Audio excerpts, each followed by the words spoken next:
दोस्तों, last video में हमने समझा कि कैश फ्लोज किसी कंपनी के लिए क्यों इम्पोर्टेंट होते हैं। कैश इनफ्लो और आउटफ्लो के क्या टाइप्स हैं, आइए इस वीडियो में हम उस बारे में बात करते हैं।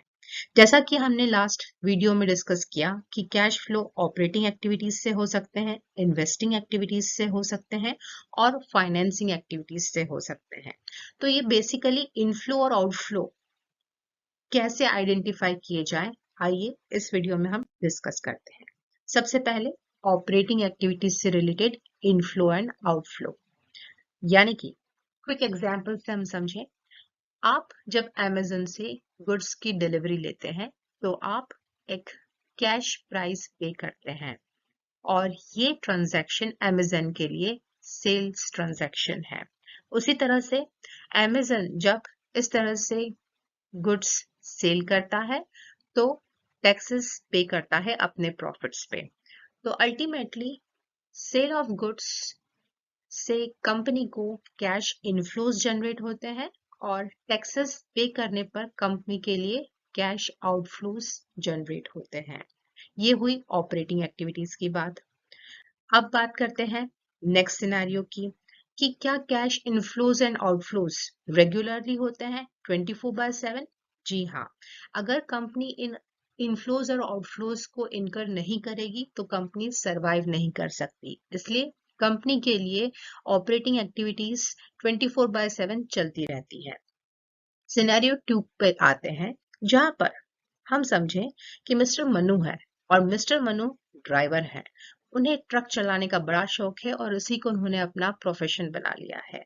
अब जब मिस्टर मनु ट्रक चला रहे हैं तो इस ट्रक को चलाने से रिलेटेड एक्सपेंसेस क्या मिस्टर मनु के लिए ऑपरेटिंग एक्सपेंसेस होंगे? तो बिल्कुल, ट्रक का पेट्रोल, ट्रक के मेंटेनेंस और रिलेटेड एक्सपेंसेस मिस्टर मनु के लिए ऑपरेटिंग एक्टिविटीज रिलेटेड एक्सपेंसेस होंगे जो कि कैश आउटफ्लोज जनरेट करेंगे। अब अरे वाह, नया ट्रक! मिस्टर मनु ने नया ट्रक परचेस किया और इस तरह से उन्होंने बिजनेस एक्सपेंशन के लिए प्लान किया। तो मिस्टर मनु ने जब ये एसेट परचेस किया, ये एक कैश आउटफ्लो है फ्रॉम इन्वेस्टिंग एक्टिविटीज।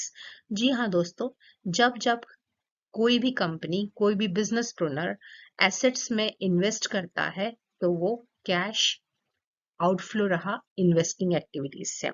अब cash flow from investing activities से रिलेटेड और क्या इंपॉर्टेंट एग्जांपल्स हो सकते हैं, तो समझते हैं यहाँ। जब किसी कंपनी ने प्रॉपर्टी, प्लांट या इक्विपमेंट परचेस किया तो वो उस कंपनी के लिए आउटफ्लो हुआ। वैसे ही जब भी कंपनी ने प्रॉपर्टी, प्लांट और इक्विपमेंट सेल किया तो कंपनी के पास में कैश आया और उनका बैंक बैलेंस बढ़ा। इससे कंपनी को कैश इनफ्लो जनरेट हुआ। सिमिलरली जब कंपनी ने किसी को लोन्स या एडवांसेस दिए तो वो लोन्स एंड एडवांसेस कंपनी के लिए आउटफ्लो हुए, जो कि कंपनी को इंटरेस्ट इनकम अर्न करने में हेल्प करेंगे और ये सब cash flow from investing activities के तहत आ गए। अब बात करते हैं, अरे मिस्टर मनु वापस से एक और बार, क्या बात है? अरे आप 200 ट्रक्स लेके मार्केट में उतर गए हैं। भाई, आपके पास में इतना पैसा कहाँ से आया? ओहो, बिजनेस एक्सपैंड कर लिया, मतलब खूब फंड बाजार से आपने उठाया। अरे, बाजार से उठाया मतलब क्या? यानी कि कोई भी बिजनेस अपने बिजनेस को एक्सपैंड करने के लिए मार्केट से पैसा रेज कर सकता है या फंड रेज कर सकता है। तो अब बात करते हैं फाइनेंसिंग एक्टिविटीज के बारे में। जी हाँ, आपने आईपीओ के बारे में सुना ही होगा, initial public offer. Company market से पैसा इकट्ठा करती है अपने शेयर्स पब्लिक को बेचकर, जिसे हम कहते हैं आईपीओ। इस फंड रेजिंग एक्टिविटी से कंपनी को कैश इनफ्लो होता है। आपने इन्फोसिस के बायबैक के बारे में सुना ही होगा। काफी बड़े लेवल पे इन्फोसिस ने पब्लिक से शेयर्स बायबैक किए। तो जब कंपनी ने पब्लिक से शेयर बायबैक करे तो क्या कंपनी के अकाउंट से फंड बाहर गया? बिल्कुल बाहर गया।